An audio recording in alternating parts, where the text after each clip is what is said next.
Nationale, c'est un habitué de ce plateau. Bonsoir Bamba et bienvenue. Bonsoir Kadi, bonsoir chers téléspectateurs. C'est un plaisir d'être là pour servir la nation. Merci à la direction générale de la RTG, le service des sports et pourquoi pas le ministère d'invitation et le gouvernement surtout pour cette grande rencontre et le plateau aussi. Merci pour l'invitation. Voilà, fidèles téléspectateurs, vous l'avez compris, donc vous avez la physionomie de ce plateau spécial de la 6e journée des éliminatoires de la Coupe d'Afrique des Nations de football Maroc 2025.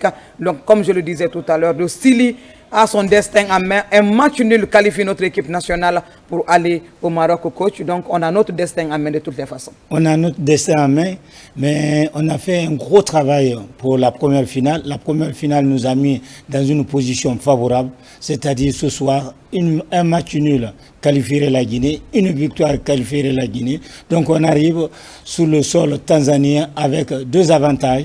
Ces deux avantages-là, il faut qu'on la joue à fond. Je pense que tout à l'heure, après le coup de sifflet final, il va y avoir une équipe à terre et une équipe debout. Je pense que la Guinée sera debout et on saura maintenant qu'on est qualifié pour la CAN 2025 au Maroc. Voilà, pratiquement le classement général du Sili national, rien n'a changé. C'est la même configuration que contre la RDC. Ouais, on ne change pas une équipe qui gagne Kadi, on le dit dans notre jargon, c'est tout à fait normal, c'est une grande rencontre, une finale. Aujourd'hui, la Tanzanie reçoit la Guinée. Sur le plan historique, il faut simplement dire que ça sera la 5e rencontre entre ces deux formations. Tout remonte à un après-midi du 14 novembre 1971 au stade du 28 septembre. Le Sili recevait les Taifa Stars, 2-2. Et aujourd'hui, la Guinée doit tout faire. Il faut une équipe commando sur le plan collectif, une équipe combative aussi sur le plan tactique et technique. Cette formation guinéenne peut faire, vous avez dit, le classement c'est tellement clair.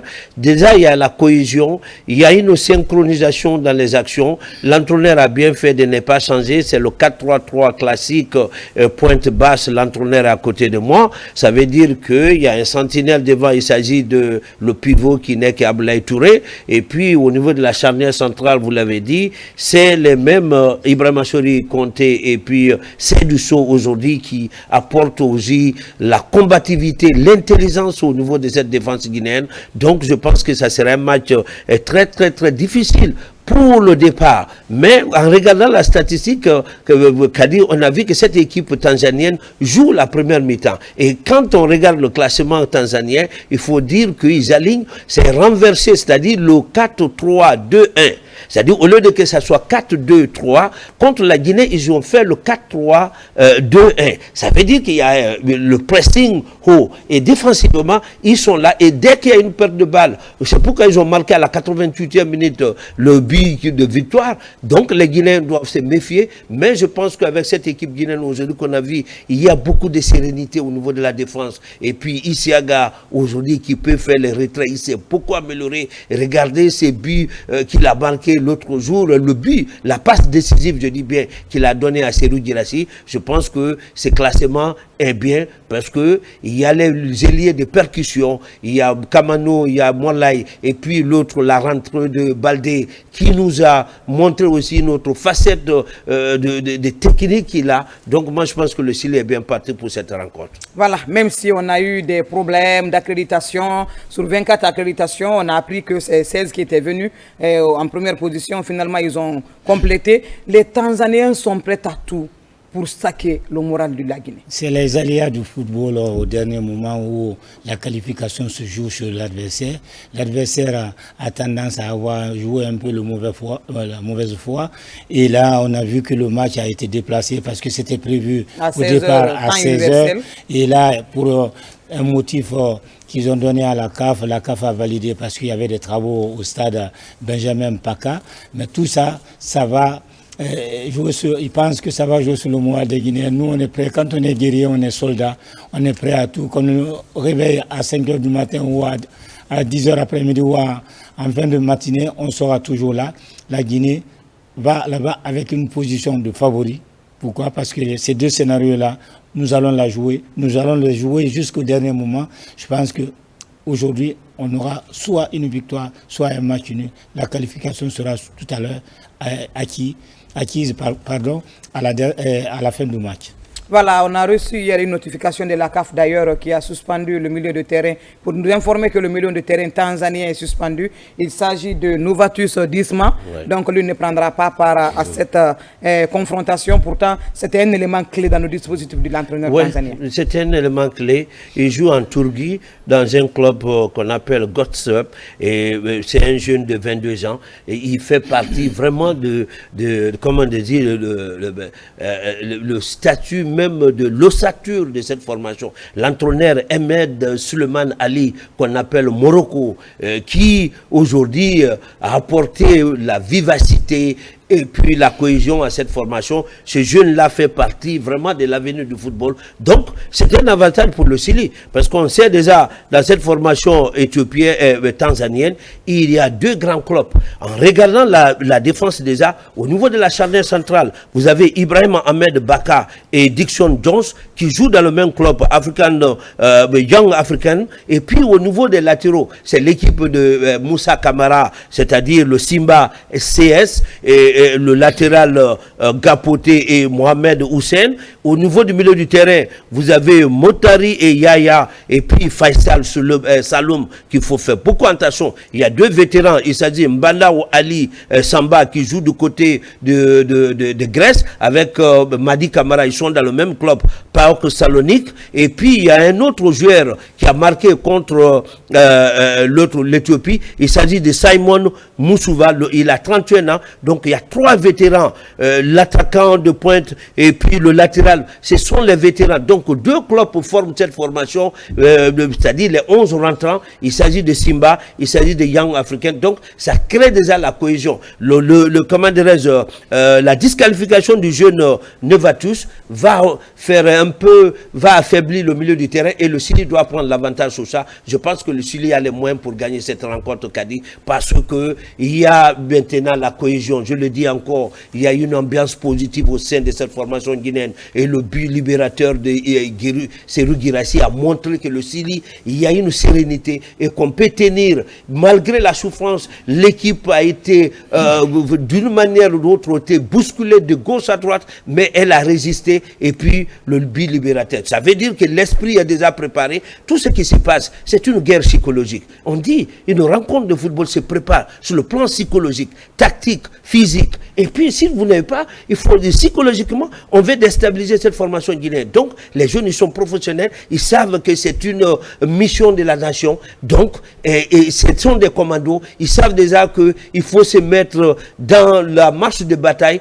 donc ils peuvent gagner cette rencontre. Voilà, coach, aujourd'hui, on a vu la fin de la rencontre parce que vous étiez sur ce plateau, Guinée, RDC. Est-ce qu'aujourd'hui, pour vous, si vous étiez à la place de Doucière, vous n'allez pas mettre Baldé à la place de Kamano pour qu'il commence cette rencontre? J'en ai eu à discuter avec des collègues, même en dehors du plateau, pour savoir, sous cette proposition-là. Mais l'entraîneur avait deux choix. Soit on fait, c'est deux joueurs de profils différents. Et Baldé, c'est un attaquant virevoltant qui provoque, qui crée des... Ça dépend. On peut le faire commencer. C'est un atout, c'est-à-dire qu'au moins mettre le feu et autres là. Mais si on sera obligé à un moment donné, il faut faire la différence. Si on fait la différence, on peut faire rentrer Kamano parce que Kamano est très expérimenté. L'entraîneur a choisi le deuxième scénario. Le deuxième scénario, on fait commencer Kamano qui a de l'expérience, qui a du vécu, qui est qui est peut-être en fin de cycle, mais qui peut apporter autour de Guirassy. Donc l'entraîneur, cette option-là, ça a marché parce que quand Baldé est rentré, il a mis le feu. Ça trouvait que les défenseurs ont déjà 80 ou 70 minutes dans les jambes. Un attaquant qui est comme ça, comme Baldé, ça pose énormément de problèmes. Les deux scénarios sont possibles. On peut faire commencer le match à Baldé, comme on peut faire commencer le match à Kamano.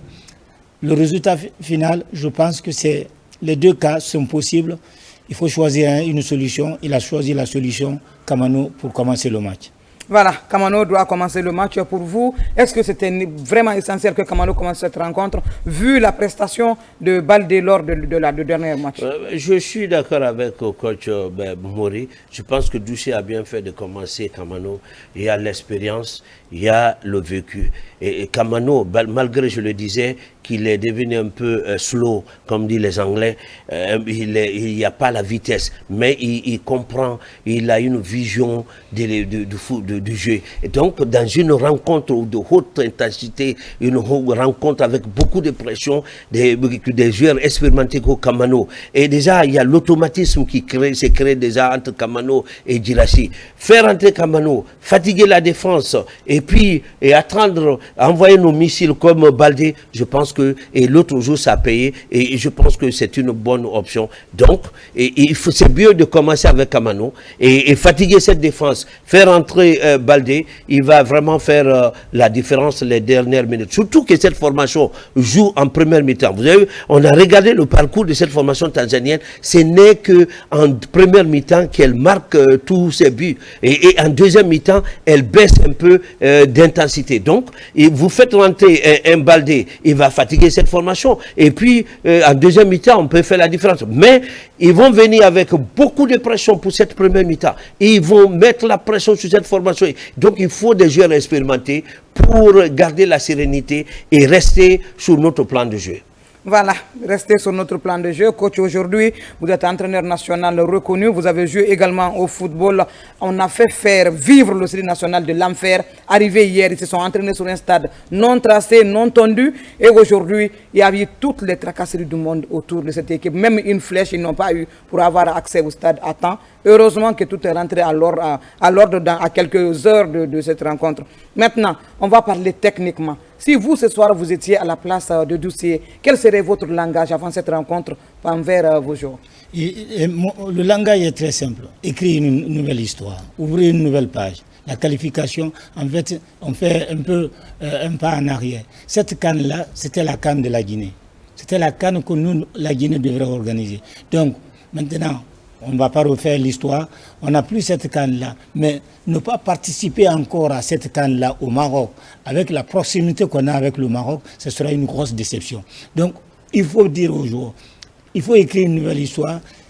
Maintenant, il faut être au grand rendez-vous. Une CAN à 24 équipes sans la Guinée, ce sera une déception. Donc, du coup, les joueurs, tous ceux qui sont extra-sportifs, tous ceux qui sont des méthodes de déstabilisation à côté et autres là, il faut faire abstraction à tout ça là et se recentrer, se concentrer sur le match. Le match, c'est les 90 minutes qui va nous déterminer, c'est les 90 minutes qui va faire qualifier la Guinée aujourd'hui. Je pense que les joueurs seront prêts, quelle que soit la manière, quelles que soient les tracasseries autour et sous le stade ou autour du stade. On va gagner ce match-là et ce qui nous intéresse, c'est la qualification. En tout cas, il ne reste que 3 places à prendre. Il y a déjà 21 équipes qualifiées pour ce rendez-vous du Royaume chérifiant. Peut-être la Guinée sera la 22e équipe ce soir à prendre ces 3 points, ou bien la Tanzanie. De toutes les façons, la rencontre, c'est dans quelques minutes, dans 8 minutes pratiquement. Et vous, je vous pose la même question. Vous êtes journaliste. Aujourd'hui, quel est le message que vous pouvez dire à vos joueurs avant d'aller à l'assaut de ces Tanzaniens? Je le disais l'autre jour que le coaching à un certain moment, c'est la flexibilité, l'homogénéité, la complicité, la complémentarité. Et à un certain moment, le coach enlève sa veste de coach, il devient manager. À ce stade, il devient manager. Ce n'est pas simplement une rencontre. C'est qu'ils sont en mission. C'est que le message doit être clair. Nous devons gagner ces matchs. Et nous avons toute notre chance. Sur le plan statistique, nous avons la meilleure attaque. 9 buts marqués. Oui, ça veut dire que cette équipe qu'on ne croyait pas, 2 défaites, peut faire. Le message doit être clair devant les jeunes. Vous êtes en mission. Tout le peuple guinéen vous attend.